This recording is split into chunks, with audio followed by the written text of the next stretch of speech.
Well, almost not worth doing it, but quick video here. New spark and Z plugs and a valve cover gasket.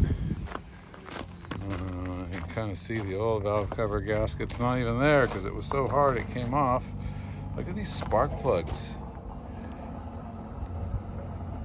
Yeah, it burns a little bit of oil. Oh my goodness. The old valve cover's there on the gasket's on the ground there. It's hard as a rock. And here we go. Changing the old gasket out.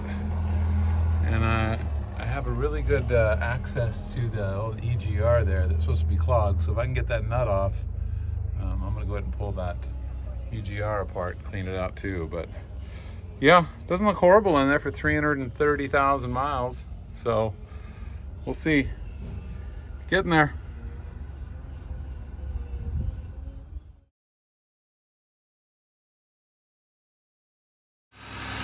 All right, I filmed nothing in between, but the new valve cover gasket is on there.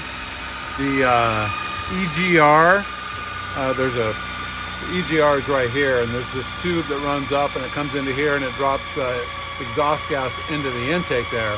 Well, it was plugged up here. I started taking the EGR off and found that that's not really where the problem was. I cleaned it all out here. It's technically it's a port all the way through, but at the very front there, it's got one that dives down and goes into there. And so that was what was plugged up. And that's why it was putting a sensor to say, hey, low EGR flow, which is causing the check engine light.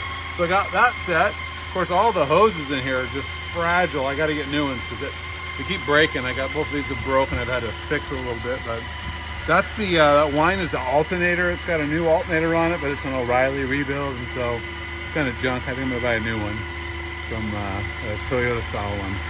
But yeah, she's all in there. Hasn't started leaking yet. Probably gonna smoke a little bit, but I also, you know, these have a problem with the fuel injection wiring harness right there, getting too hot on the EGR tube. So that's just a piece of that exhaust wrap. So I stuck a piece on there to kind of help insulate the heat before it end up melting the wires in there. So I did that. That's about it. Old gaskets and the spark plug seals are in there. Or spark plug tube seals. And like I said, those spark plugs are nasty. So we'll see how she runs. I'll take her for a spin.